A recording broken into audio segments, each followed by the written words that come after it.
Alors bonjour et bienvenue. So hello and welcome to this press conference. The Premier of Quebec, François Legault, together with Minister of Health and the Minister responsible for seniors, Ms. Marguerite Blais, as well as the Minister of National Director of Public Health, Mr. Horatio Arruda. Yes, hello everyone. I'm starting with the numbers of the day. We have 32 new deaths, so we are now at 360.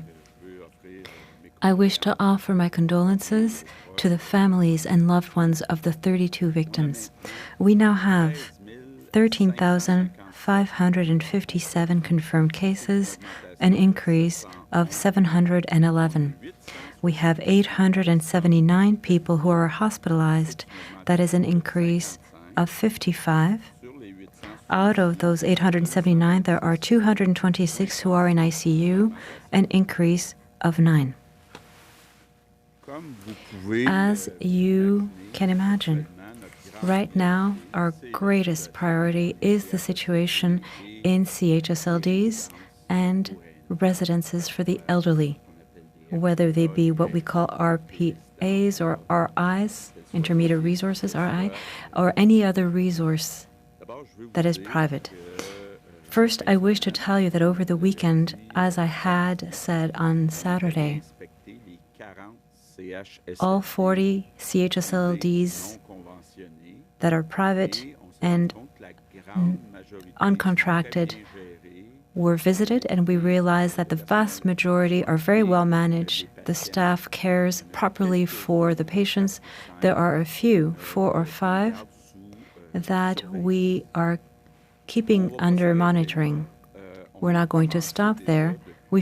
We have already started as of yesterday, and it will continue today and in the course of the next few days. We are going to go inspect all public and private residences, whether they be CHSLDs, RI, RPAs, in order to go see exactly whether the situation is under control. Now, I want to get back to the situation in CHSLDs and residences for the elderly, generally speaking. First, it is important to remember that before the crisis, for years, we have been having shortages of staff in residences for the elderly. And I think perhaps the most important problem was one of wages. So even if we post a lot of positions, we can't fill them. This becomes even more difficult in certain residences in the private sector that pay less. But even in the public sector, it's very difficult to be able to attract all the staff that we need. On top of this, there is a sort of domino effect because there is a shortage of staff. This leads to the fact that those people who are there have too much work, so it's even less attractive because people who accept coming to work in a context where they're overburdened because of this lack of staff, so they have a lot more to do than they should. That is why you've often heard me say in the past year that at the heart of the bargaining of collective agreements, we want to increase the wages of attendants and orderlies by a percentage that is greater than that of other workers who work for the government of Quebec, whether it be in the different networks or generally in the public sector. And understand that bargaining this is not simple. Traditionally, when I look at all governments, one after the other, usually the large unions that represent all sorts of employee groups ask for the same wage increase in percentage for all employees. Some unions are open, others are less so. So this bargaining is not simple, and as you know, we tried to accelerate things. We are continuing with the discussions, but it's not necessarily simple to give a permanent increase that is higher to attendants and orderlies. What we've done is we've given a temporary bonus, so an increase of the remuneration of 8% for those people who are directly with the patients. In the private sector, an increase of $4 an hour. I'd like to remind you that there are people who only made $13 an hour. So even at 17, it's not sufficiently attractive. Moreover, these are premiums that are temporary. As long as we haven't agreed with the unions, these premiums remain temporary in nature. And right now, we don't have enough registrations in professional training, for example, for the people who would like to become attendants or orderlies. So we have a challenge in attracting young people, but also people who are not so young, to become orderlies and attendants, that we put more value on those jobs.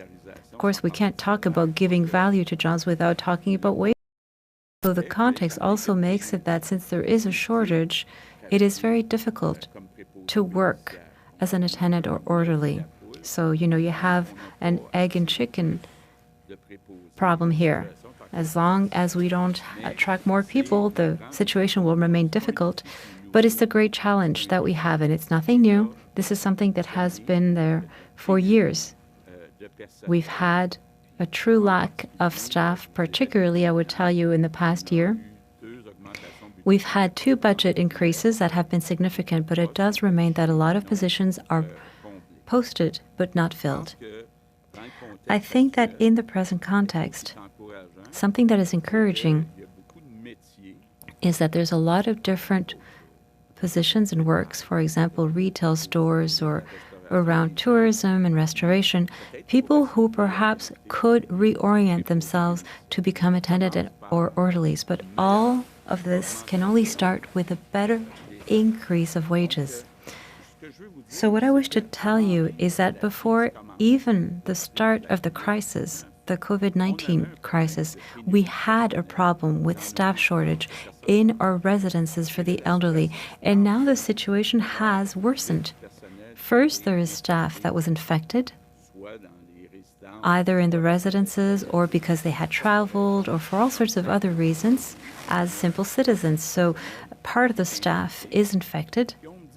And I'm also told that a part of the staff, and I can totally understand this, are worried and they don't want to go to work in places where there are patients who have COVID-19. I think that this is something that we can all understand. Despite the protective equipment, there are people who have concerns. So we end up in a situation where before the crisis we had a shortage of staff. We are negotiating to increase the wages so that it'd be more attractive, so that we have more young people and not so young people registering to study to become attendants and orderlies. And to that is added a situation where it is even less attractive. So we truly have a huge challenge. It's a challenge that is, I would say, more in the middle term. But we have a crisis right now that we have to manage. And now to manage the crisis, we have redeployed 1,100 people in order to be able to send them where things are most critical. 450 doctors, and we're adding general practitioners as much as specialists. However, and I'm saying it, I was reviewing earlier on with Marguerite of all the residences one by one. There are still residences right now that have a lack of employees. So we're looking for all sorts of means to be able to identify employees that we could send. And so this is part of our priorities. Despite the difficult situation, however, I still wish to tell you that the vast majority of residences are functioning well. People are well taken care of. The staff is attentive, devoted. In the vast majority of cases, things are going well. And I also asked very clearly that there be one person for each residence that be designated to make a link with families. It won't be a nurse or a doctor in every case, but it is important that this link exists because, and we were talking about it with Dr. Arruda, we do have a worry about people's morale and their spirits. people who are in a difficult situation. A few additional points. First, the screening test. You saw that there's a new test, a quick test done in an hour to be able to get results. We have ordered these tests to be able to have 200,000 tests, and we believe that with this we'll be able to test everything that we need, or to be able to do all the testing that we need. Protective equipment, things are going well. There is one area where we're tighter, and it's the gowns, but now we're thinking that within a week, max 2, we should be able to start having gowns manufactured in Quebec, and these will fill the lack. There still is a problem with certain medication, sedation medicines. So the people who suffer of anxiety, who need to be calmed down, who need to be sedated. All the sedation medication we have for about a week's worth of medication, but now we're looking everywhere together with the federal government. So we're looking for solutions. I also wish to tell you that together with the unions as much as employers, we have agreed to add a few positions that will be reopened. So there are ministers throughout the day that will be announcing to you we're going to broaden somewhat the list of priority services. I'm thinking amongst others, for example, about house construction, residence construction. Together with public health, we have made sure that all the protocols have been set up to protect these employees. Amongst others, they always remain 2 meters away from one another, but we do not want to add a housing crisis on top of the crisis that we're experiencing right now. Good news, I'm thinking for parents, but also for children. As of today, Today Quebec is starting, and we'll be broadcasting educative shows for the little ones, preschool and primary school, but also for secondary school. For that, there will be a little bit of science with Martin Quadriller, and sometimes things that are a little bit less serious with Pierre-Luc Fante. But there are excellent animators for little children as well as teenagers, and that starts today. Now, my daily thanks, you will understand that it's for all those who work in our CHSLDs and our residences for the elderly. I know that in some places there's a lack of staff. I know that it's stressful because the staff is trying to help but realizes that they can't do everything. As I often say, Isabelle, nobody can do the impossible. What is important is that everybody does what they can and the best that they can with the circumstances. And I say to all the staff, don't give up. We're working on a lot of scenarios to continue sending you reinforcements. And it is so important what you're doing for our elderly. So even if the situation in the residences for the elderly is difficult, it remains that when we look at the data, the general capacity and situation is stabilizing, which doesn't mean that we have to slacken the guidelines. We still have to remain 2 meters away from other people. That will save hundreds of lives to continue doing so. And I tell everybody, courage. The beautiful days are still ahead of us. Do you have anything to say in English? Yes. The Ministry of Health carried out checks in private CHSLDs over the weekend. In the majority of cases, the situation is stable, the patients are well treated. Few establishments have been placed under surveillance. I know there's a lot of concern among families. Even if the situation is far from perfect at the moment, I want to reassure you, in the vast majority of CHSLDs and residences, people are cared for by dedicated staff, and where the situation is critical, we're sending people. Later today, we'll be adding some activities to the list of priority services. home building among of them. Protocols have been developed with public health to ensure that work is safe. I know the situation is tough on everyone, in particular in certain places, but I want to be clear, the general situation and outlook get better. But we'll still have to keep physical distancing, and by following public health guidelines, we're saving hundreds of lives. Courage, everyone. Good days will return. Thank you all. Nous en sommes maintenant à la période de questions. We will now be starting with the question period. The question is for Ms. Blais. Were you aware of the situation at the CHSLD Herron, and more generally speaking, I would say at the West de l'Île Sus, and what actions have been taken since last spring, since the coroner's report? As you know, Mr. Belrose, this is a private CHSLD, and as far as I'm concerned, I let all the general managers of the CIS and CIUS that we have to set up the recommendations that have been made. And as you know, in this case, it wasn't simple for Ms. McVeigh, who is the manager for the CIUS, the L'Ouest de Montréal, to be able to even get into the private CHSLD to be able to bring care. But that residence had already been certified correctly. It's one of the, probably it was a degradation that took place over time.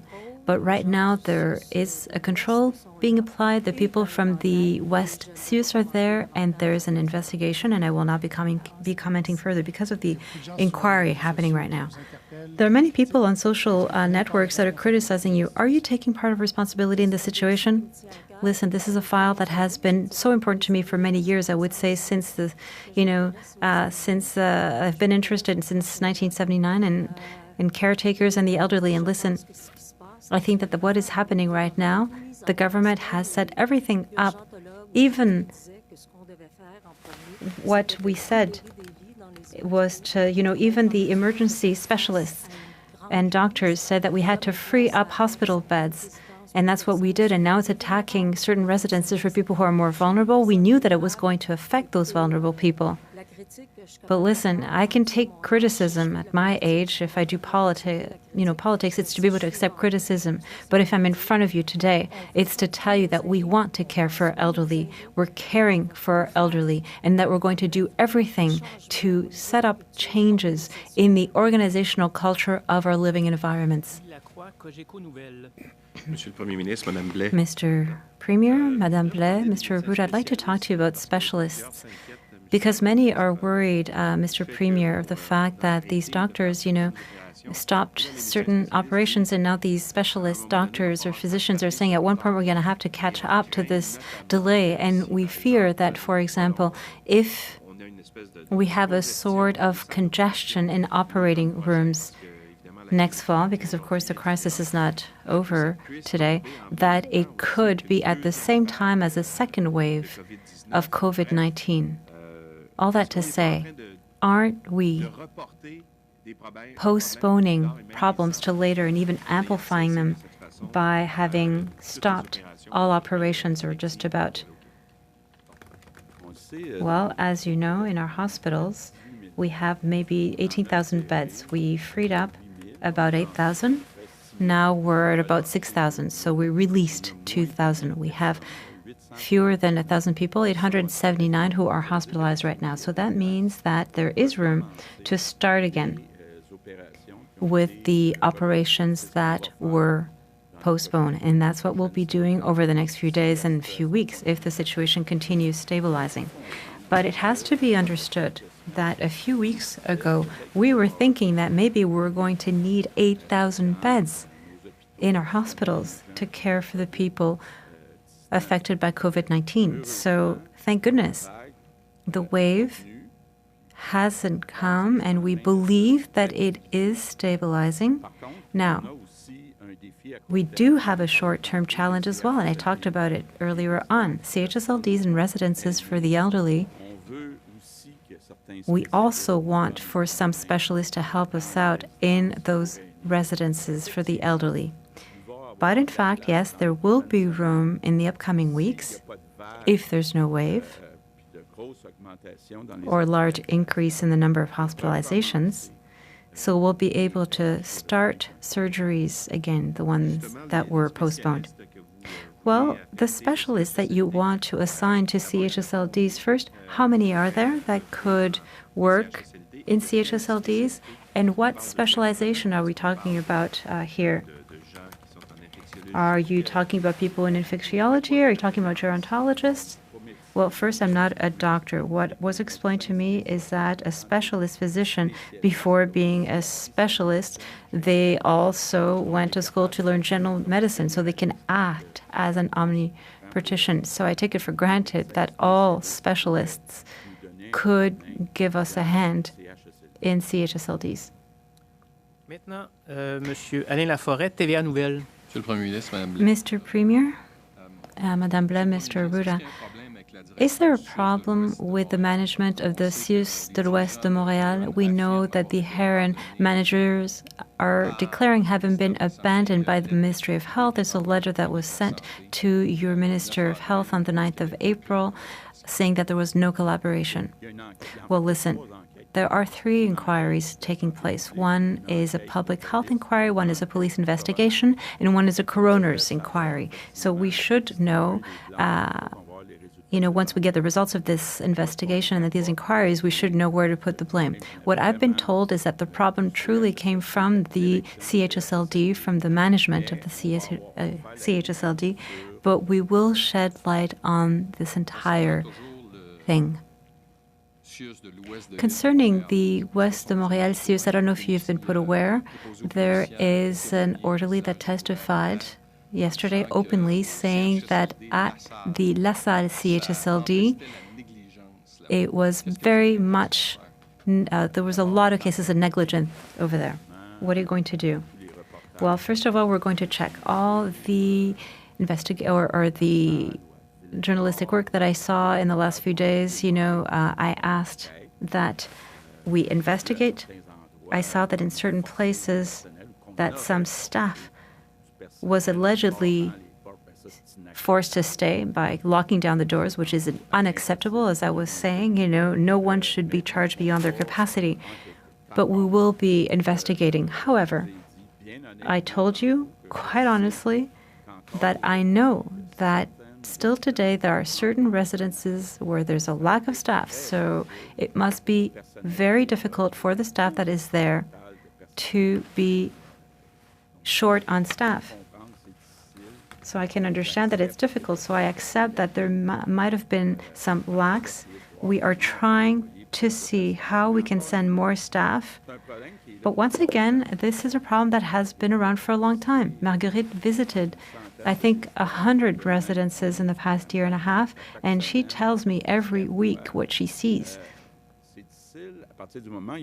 And when there aren't enough people studying to become attendants or orderlies, it's difficult to find them, of course. And there's also a wage problem that we have to fix in the collective agreement. So we won't be able, from one day to the next, be able to fix all those problems. And that is why we're sending staff, specialist doctors, general practitioners, nurses that are going to be able to do the work of certain of those orderlies in attendance. So we're trying to send everybody that we can send in order to fix those shortages. But that's not a new problem, this scarcity. You said that you had announced inspections in 40 private uncontracted CHSLDs. You're saying that there's 4 or 5 now. There's 5. Which one are they? And what is the problem? And between private and public, how many CHSLDs are having problems? Well, there's 5 private contracted or under agreement CHSLDs, but I want to say that there are excellent private CHSLDs under agreement, and there are public CHSLDs where things aren't perfect. So now there's many reasons. Is it a problem with management? Is it a problem of applying guidelines correctly to, for example, use the individual protective material? Is it following,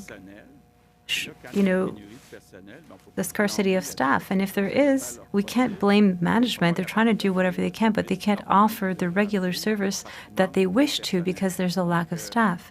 So when I say that there's 5 that are under surveillance right now in the private CHSLDs, well, it's a mix of all that. That perhaps, they don't have things under control 100%, and not all guidelines should have been applied. Having a hot zone, a cold zone, that everybody has the equipment, that people are cared for properly, that there is contact with the family members. Anyway, there's places, 5 of them, where things have to be improved. But I'm not ready to blame anybody. It's possible that in certain cases it is simply like a staff. And in all CHSLDs, how many are critical? Well, we're going to be inspecting all CHSLDs. If you add CHSLDs that are public, that are private, the ones that are under agreement, the ones that are not under agreement, plus RPAs, plus RI, we're talking about 2,600 residences. We're going to be inspecting them all to understand properly. Now, there's a certain number of them, I would say, about 30, where there's more than 15% of the patients who are infected. So those, we have them under surveillance. It doesn't mean that the situation isn't under control. But when we have over 15% of the patients that have COVID-19, that is a challenge in its management. So we're following those 30. Maintenant, question pour Marie-Michel, si oui, le devoir. Bonjour à vous trois. Hello. I am trying to establish a timeline. You said Saturday that you learned on Friday, so the 10th of April, that there was a situation, let's call it deplorable, at the Herron CHSLD. The Catasat group said that they had written on the 8th and 9th of April, that they wrote letters, one to you, Mr. Minister, and another one to your colleague, Ms. McCann. Does that mean, Mr. Premier, that you learned what was happening in that CHSLD when you read the newspapers, that you were not aware of that letter, or that the CIUS did not let you know of the situation that was taking place? No, we already knew for a certain number of days. In our list of CHSLDs, we knew that Herron had a lack of staff, had people who were affected by COVID-19, even people who had died of COVID-19. What we learned on Friday evening is that there had been 31 deaths between the 13th of March and today. So that we did not know. We knew that there had been a few deaths, but certainly not 31. And it was because we did not have access to the patient files. Ms. Blais, how many CHSLDs, like the one in Sainte-Dorothée, where the hot zones and cold zones are separated by a curtain? Well, you know as well as I do that there are many CHSLDs that are very old, that should have been rebuilt in the past 15. They're worn out. That is why we took the decision to have homes for the elderly, units of 12 with bigger rooms, with individual bathrooms. It's easier to care for people. It's easier to isolate. We also committed ourselves at the government to rebuild 25 of these dilapidated CHSLDs that will build as homes. So the same model. We can't go back to hospital-centric models with very little rooms. And it's not because it's separated by a curtain that there is no contagion. So that is the reason why we have to have hot zones and cold zones. And if in a CHSLD that cannot be done because it's too small, the zone has to be a totally hot zone. There's a few, but it's not something that we wish for. Hello, Mr. Premier. You were saying last week that you receive every morning a list of the establishments for the elderly with the number of people who are affected by COVID. We learn in the media for the past few days examples where in an establishment there's a lot of infected people, in another there's a very urgent problem with staff. Why not make that list public that you get every morning to be more transparent? People would know what's going on. They would know what the situation is in each CHSLD, because now you're talking about some CHSLDs that are under surveillance, others where there's a lot of infected people. So it's difficult for people to know what this means. Why not just simply reveal the list? First of all, there's 2,600 residences in total. Some are public, some are private. And the public residences, we are the ones that manage them, so we have more information. The private ones, we are getting more information. Sometimes it's staff. Sometimes it's because there's a lot of people who have COVID-19. However, there are CHSLDs where there's a lot of cases of COVID-19, but everything is under control. I would say even the majority. They have hot zones and cold zones. So we are looking at all CHSLDs, RPAs, RIs, and we are going over everywhere where there's a problem, which changes every day. I don't think that we're going to start giving the situation of all 2,600 residences. You decided at the beginning of the pandemic to ban visits in all residences, but in many cases there are people who are housed who got help from their loved ones, for example, for hygiene needs and to be helped when they ate. And now these people don't have that care. And when we get those questions, the answers that we get is there's not enough staff and they're at the end of the rope. So to what extent has the total ban on visits did not contribute to accentuate the problems in certain residences? And shouldn't we allow a very limited number of people, of visitors, very well controlled, that would also play a role with the people who are in those residences? Well, listen, these are the kinds of questions we've been asking ourselves every day since the beginning. Because it's not black or white. We have to balance things out.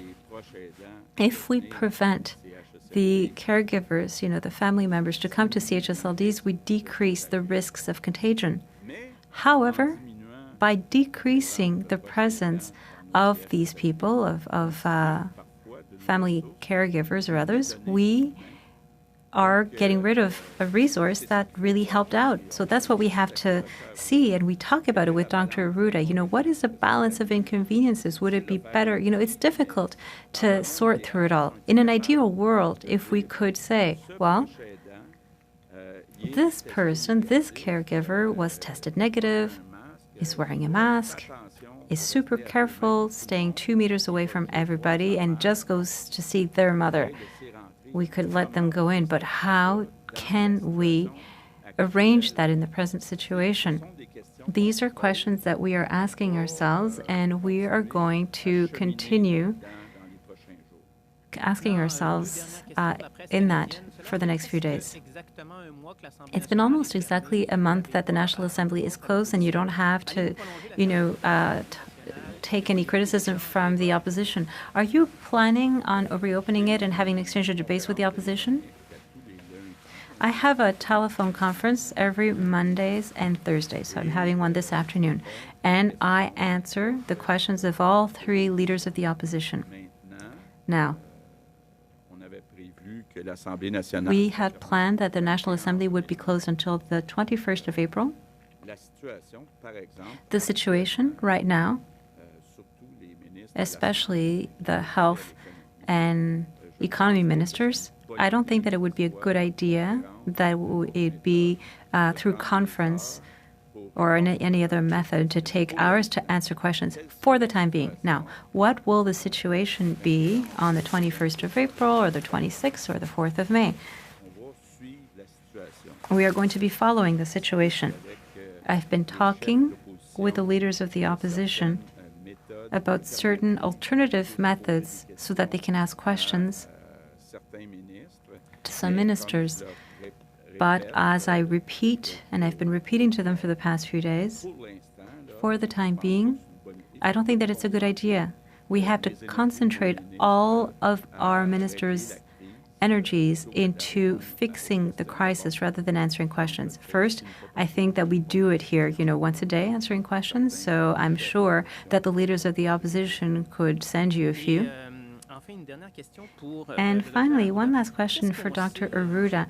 What do we know, Mr. Arruda, of the mental health of the elderly who are cloistered at home because of the confinement for a long time, who don't see their close caregivers and who can start suffering from problems with mental health? Well, listen, I think that any confinement can bring, even in healthy people, a certain level of distress and anxiety. So it's clear that our elderly must be experiencing these situations just like the families must. I'm very sensitive to the distress that certain people are experiencing. We saw things over the weekend that are heartbreaking, and we're trying to make a balance between the elements that protect their lives and the lives of their parents as well. I mean, we saw this over the weekend in reports because, sometimes, we can hurt our own uncles and fathers because we may be vectors, but we have to find means of responding to this need. And what's major as well is to have news. I can understand that if it's been 3 days that our parents are in a center and we have no news, and I think that on that we asked the Premier and Ms. Ben and Ms. McCann have asked that we make sure that there are people who can communicate the information, because the absence of information brings about fear. And I think that, yes, it's an important element, and it's true for our elderly who are in confinement, as well as the family members who don't have contact with them. And I would also like to talk about the elements together with mental health and domestic violence that can appear in a home when there's fewer people that can see. So we have to take all that in consideration in our choices and what we call the choices of progressive reopening. And we have to enlarge how many services are as well. It's not just a question of physical health, it's also mental health, economic health, so we're very sensitive to that. Thank you. We will now switch to English questions. Good afternoon to all of you. Mr. Legault, you're sending an appeal to Quebecers to invite some of them to become orderlies. And you said that these préposés aux bénéficiaires, orderlies, and you said that the situation was critical even before the outbreak. But now, when you look at this, and you knew that the staff was not sufficient in seniors' facilities, and we look at the strategy to basically transfer patients into CHSLDs from hospitals, do you have the impression that we just made the situation worse, spreading the virus in doing so, transferring patients to CHSLDs, knowing that or other long-term facilities for seniors, knowing that the staff wasn't sufficient? First, we have to come back to the facts. We've transferred about 1,000 patients in what we call RI, ressources intermédiaires. That's it, that's all, okay? So it was new places for these people to liberate, to have more beds available for people suffering of COVID-19. I think it was the right thing to do. But we haven't increased the number in CHSLD. Most of them were already full. So it's really in intermediary resources that this 1,000 people have been sent. But like I said, we had a shortage of workers before the crisis. And that's why we are negotiating with unions since some time to increase their salary by more than the other employees of the government. But it's not easy. Usually, unions, when they negotiate with the government, it was like that with the Parti québécois and the Liberal Party, usually they ask for the same percentage of increase for all employees.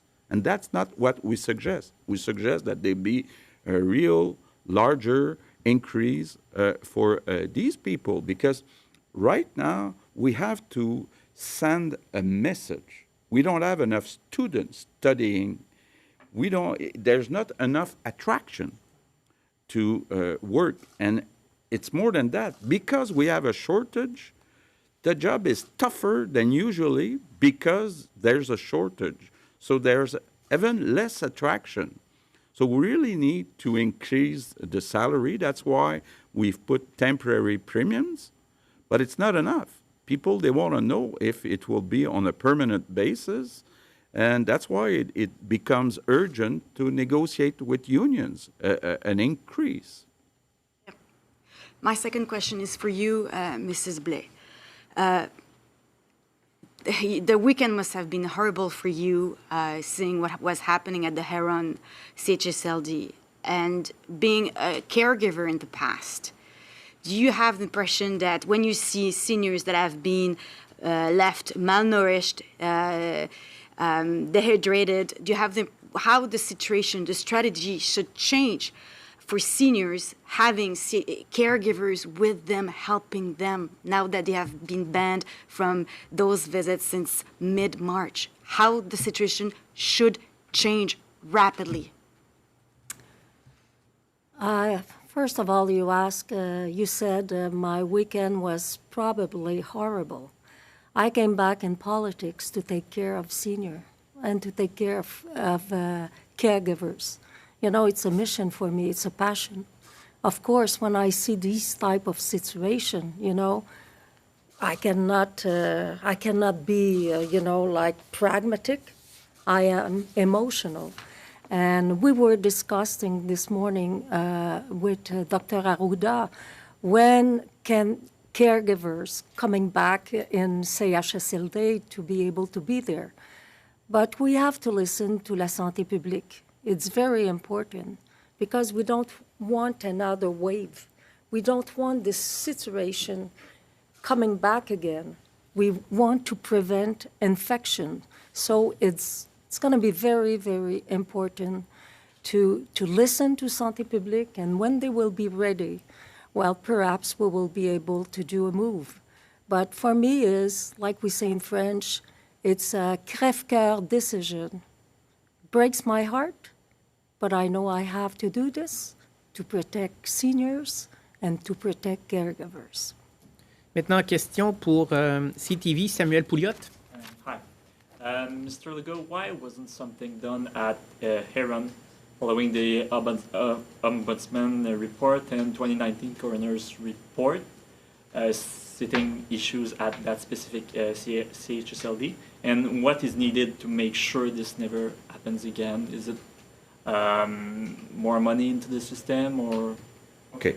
I think that when we had those reports, and it was the Liberal government and then our government, I think we made sure with the CIUS of the West Island that all measures that were needed to correct the situation, that they were put in place.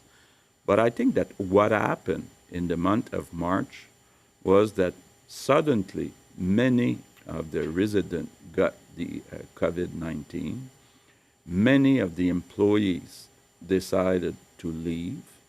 The information given to the CIUS was about only a shortage of employees, but we discovered Friday night that there were 31 deaths in about 3 weeks. Didn't know that. And I think the owners of this place must have informed the CIUS about this situation. That's the first problem I see. Because it's very nice to say I need more workers, but to say, hey, I'm at 31 deaths in a couple of weeks, that's something very urgent. So I think that in the future, we knew that in some CHSLD there was a shortage of manpower because we cannot attract, we don't pay them enough. But it must not be the case at Herron. Herron is charging something like between $3,000 and $10,000 a month to residents. So they must be able to pay well their people with this kind of money. So there's no excuse for me. Okay. And inside the Manoir Verdun, employees were locked on several occasions by the management. What does this say about what's happening inside? And were reinforcements sent to Manoir Verdun? I've asked that we check what happened at Verdun. If this happened, it's unacceptable. You cannot lock employees inside and force them to stay inside. It's unacceptable. But I want to check first if it's true. Enchaîner avec la prochaine question en anglais, Monsieur le Premier. Before going to the next question, if you could repeat what you said about the Herron residents concerning the tariffs and wages paid, because my colleagues are all a little bit surprised by what you just said. If you could repeat, what I'm saying is that at the Herron CHSLD, the people pay between $3,000 and $10,000 a month. So it seems to me that CHSLD should have been able to pay good wages to keep its people. But a situation took place, and what I've understood is there's a lot of cases of COVID-19 that spread very quickly. The employees started leaving, and the first thing that the manager of the CHSLD should have done is to say the truth that there had been 31 deaths. I think that there's a difference between telling the CEUS, I have a shortage of staff, and telling the CEUS, well, I had 31 deaths in a few weeks. Thank you, Mr. Premier. Go back to English questions. The owners of the Residence Herron are blaming the CEUS West de Lille for the disaster. They say they asked for help, but did not get any. Can you react to this? Who is to blame? Well, first, we'll have 3 inquiries, one from healthcare, one from the police, and one from the coroner. So we'll know everything, what happened. But the information I have right now is that the CEUS didn't get the collaboration and the information about patients, about deaths. Yes, they were informed that there was a shortage of employees. They've sent employees to the CHSLD, but the problem was worse than that. Next question is for Dr. Arruda from Filotier. The projection is that Quebec will hit a peak number of cases this week, April 18. Is that still what you see on the horizon? Yes, basic on the cases, if we see the number of cases every day, it's going down, almost stable. We are not observing, I would say, a rapid decrease, but there is, and we flatten the curve, that's clear. But if you look at hospitalizations and people who die, it will take another 15 days or I would 20 days because we are seeing the cases are getting sick, and then they develop the complications, they go to hospital, and then they die. Thank you. Not everybody die, but some will die. Last questions now from Raquel Fletcher, Global. Should the CEUS de l'Ouest de Lille have intervened earlier in the case of the Herron CHSLD? How much responsibility belongs to the CEUS?